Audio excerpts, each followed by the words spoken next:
Wow, downtown Tel Aviv. What do you think so far, Diane? It's hopping. It's hopping. Yeah, the energy is good here, isn't it? Very. Yeah. First time here? So far, yeah, and I hope to come back. Yes, I hope so too. So you were telling me that you were given a second chance at life. What does that mean? Second chance at life because I was adopted once physically out of an orphanage in Bulgaria, and secondly adopted by the Lord.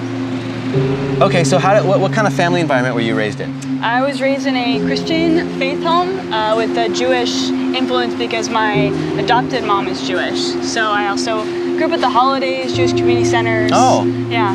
Okay, you celebrated Jewish holidays. Do you know anything about your birth mom? Yeah, so she was Jewish. Let's have a seat.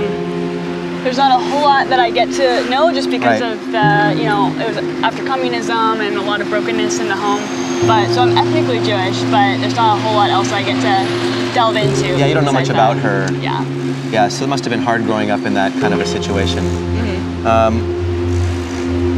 You're a Jewish person who believes in Jesus, and a lot of people think that those are mutually exclusive. Right. You've got Judaism, you've got Christianity, two different religions. How did that come together for you?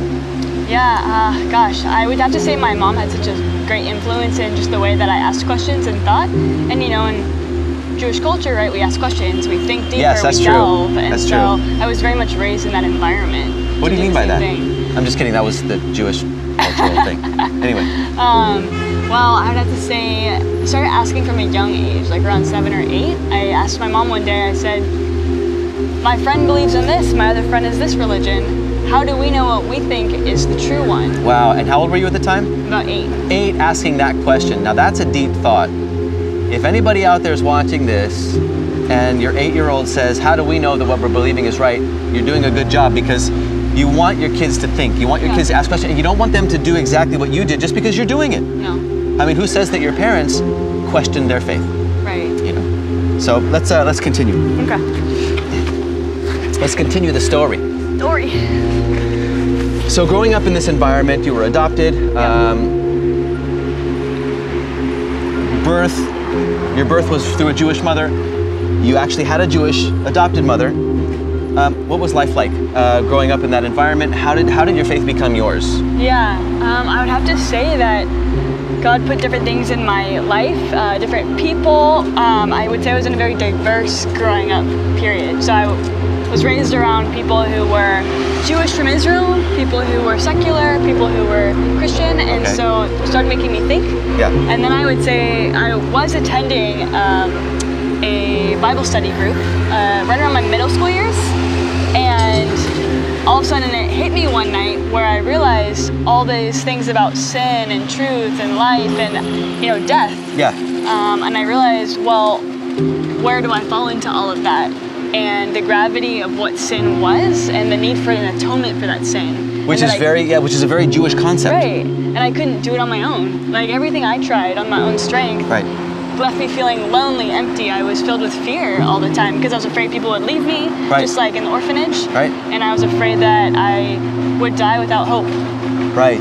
And then all of a sudden, he just opened my eyes and made me see, after asking, Lord, if you have to show me, I can't do it on my own. Yeah. And so I think that's what hit it one day was the humility of the sin, but then the recognition of that I needed to ask. Sometimes he wants you to talk to him first. Yes. So just gonna, boom, hit it. It's about humbling yourself, right? Yeah. Mm-hmm. Humbling yourself and realizing that you can't do it alone.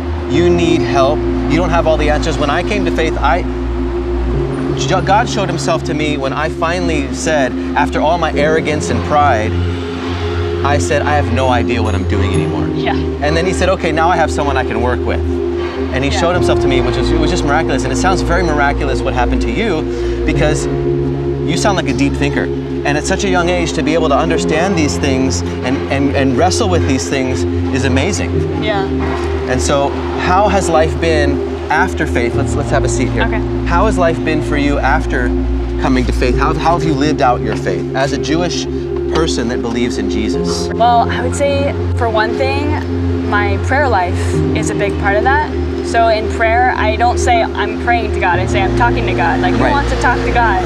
Right. Because we get to have that direct connection now, right? So through Jesus, you now have the propitiation, meaning I have a direct connection to God where I can go to myself to Him and talk to Him. Right. And so I do that daily. I would have to say, right, we have the Bible, which is the written word of God. That's right. That you can gain wisdom and understanding from. But also, I'm trying to think, I'm like, honestly, like, it's not me. What's not you? It's like, I'm not the one who's always actively doing it. Like, He's the one pushing me to do it, pulling me in. Yeah. He's the one, it's almost like someone knocking on your door saying, I'm here, like, open the door to me. Yeah. And how that's lived out is, I mean, in the Bible, right, it says, like, our fruits show us our faith. Yeah. They aren't what make our faith, right, but it's what shows what's in the heart. It also talks about how the righteous in the Bible were considered righteous not because of their acts, yes, but because of their faith. Yes. So I guess that just made me think of this, how one of the biggest things then, in a world that's filled with darkness, and especially the last 2 years we've all lived through a lot, yeah. I have a hope that most of the world doesn't have. So I would say that's a lot of my daily life, like a joy that I have that can't be found in objects, things, right, possession, yep, because those fade away. I've had many things taken from me in life, and realizing, okay, you can take everything away, but this hope is still true, that there's heaven, He's coming back, yep, we're gonna have a redeemed body. I think those are the things that I find genuine joy in, because I actually believe it's real. It's going to happen. I have no doubt. Right, and do you believe that it's real by believing in it? Does it make it true, or is it true whether or not you believe in it? Whether or not you believe it. Right, right. Yeah. And that's how you can know that something is true or not. That's so true. Yeah, whether it exists, and it is, regardless of what you think. Right. And regardless of how you feel. Yeah. So thank you so much for sharing your testimony, and I'm sure it's encouraging to me, because I came to faith at a relatively later age, and you came to faith at a relatively early age. And so I'm just glad, thank you for sharing your story with our audience.